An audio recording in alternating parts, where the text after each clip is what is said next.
Ang mabuting balita ng Panginoon ayon sa mga gawa ng mga apostol.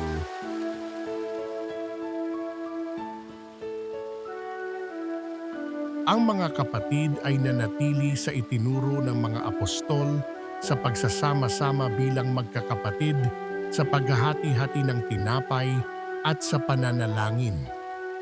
Dahil sa maraming himalang nagawa sa pamamagitan ng mga apostol, naghari sa lahat ang magkahalong pitagan at takot, at nagsama-sama ang lahat ng sumasampalataya at para sa lahat ng kanilang ari-arian.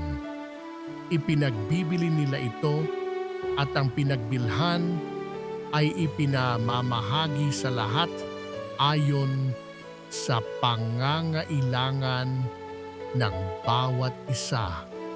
Araw-araw, sila'y nagkakatipon sa templo, naghahati-hati ng tinapay sa kanilang tahanan, at nagsasalusalong masaya ang kalooban.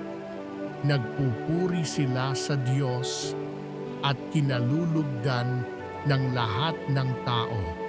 Bawat araw ay idinaragdag sa kanila ng Panginoon ang mga inililigtas. Ang mabuting balita ng Panginoon